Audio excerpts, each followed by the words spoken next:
안녕하세요. 리스닝 아트 지혜쌤입니다.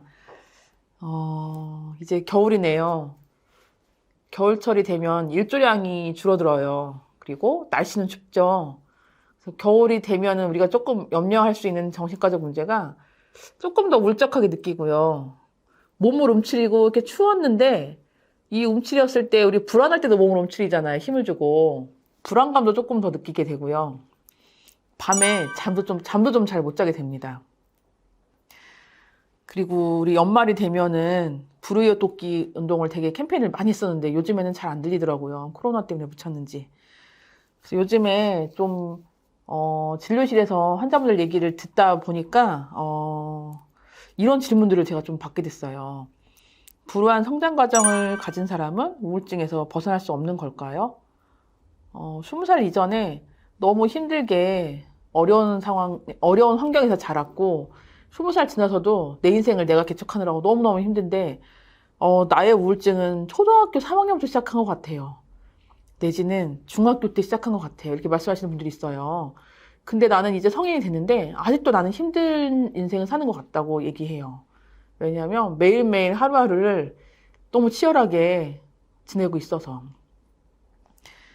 그래서 평생 살면서 기쁘고 편안하고 아무것도 걱정 안 했던 시절이 없다 보니까 나는 이 우울증이 평생 가나? 벗어날 수 없나? 이렇게 생각하시는 분들이 있더라고요. 그 얘기를 좀 해볼게요. 어린 시절에 부모님이 많이 다투셔서 항상 눈치를 보면서 성장을 했다면 눈치 보는 것이 나에게 익숙해져서 학교나 직장 생활에서 항상 눈치 보고 주눅 들어 있고 정당한 요구를 못하는 사람으로 지낼 수 있어요. 이런 경우에는 나는 어디를 가더라도 환영받지 못하고 부당한 대우를 받을 거야 라는 나만의 신념이 무의식 속에 자리 잡게 됩니다. 부당한 대우를 받는 것이 항상 그래왔기 때문에 부당한 대우를 받는 게 나는 당연해. 나는 부족하고 형편없는 사람이야.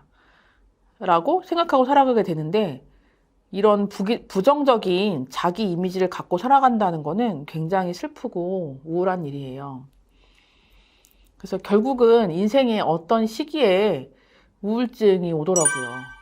우울증에 빠져서 직장 생활도 어렵게 되고 학교를 다니고 있다면 학교 공부에 집중이 안 되고 결국은 수면이나 식사와 같은 하루의 루틴도 흐트러질 수 있어요.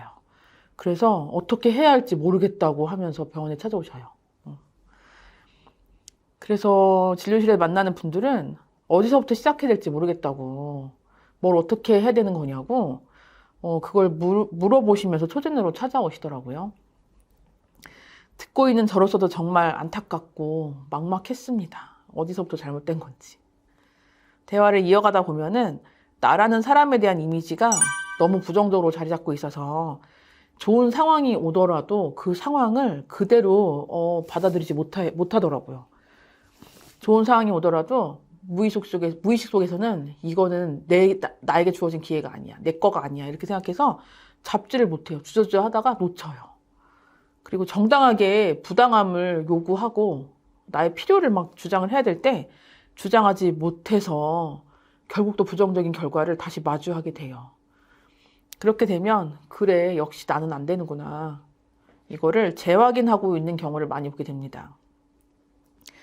이런 상황에서 정신건강의학과에 초진으로 오셨을 때 의학적으로 우울증이 진단 가능한 상태입니다. 뭐 이런 얘기를 듣게 되신다면은 가능한 빨리 약물 치료를 받으시는 거를 이거는 권유가 아니라 제가 반드시 하시라고 말씀드리고 싶어요. 크게 힘들이지 않고도 꼬리에 꼬리를 물고 이어지는 부정적인 생각들, 그리고 과거에 대한 몰입과 후회, 이게 약을 먹으면 크게 힘들지 않고도 좀 줄어들어요. 이건 제가 확실하게 말씀드릴 수 있어요. 다음 한 일주일만 지나도 벌써 눈물이 딱 그쳐요. 그리고 짜증이 줄어들어요. 그리고 잠도 좀 잘 수 있게 돼요. 한 일주일 정도만 지나도 한결 낫거든요.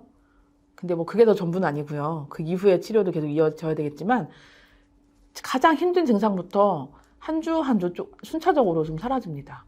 그러면 그제서야 여유를 좀 갖게 돼요. 그때 내가 A라는 선택을 할 게 아니라 B라는 선택을 했어야 되는데 워낙 과거에 안 됐던 경험들만 있고, 진짜 이게 잡아도 될까? 용기가 나지 않아서 놓쳐버렸다는 걸 그제서야 좀 깨닫게 되는 거예요. 직접적으로 이렇게 일상을 방해했던 증상들이 줄어들면서 나에게 자리 잡은 나를 나락으로 떨어지게 하는 부정적인 사고 패턴을 들여다볼 수 있게 됩니다. 만약 현재 이 영상을 보시는 영상을 보시는 분들 중에서 정신건강의학과 병원 진료를 받고 계신 중이라면 정신과 의사 선생님한테 반드시 이야기 나누기를 부탁드려요. 나의 어린 시절이 이랬는데 지금 나의 이런 잘못된 선택들과 연관이 되지 않나요? 꼭 상의하시길 바래요. 나의 어린 시절에 어떤 일이 있었는지, 학교 직장 생활에서 어떤 일이 있었는지, 당장 이번 주에 나한테 어떤 일이 있었는지 여러분의 스토리를 진료실에서 말씀하시기를 바래요. 이렇게 이야기를 하다 보면은 나에게 오랫동안 자리 잡은 부정적인 생각의 흐름이 무엇이었는지 명확해집니다. 이거 혼자 하는 거 아니잖아요. 선생님이 분명 도와주실 거예요.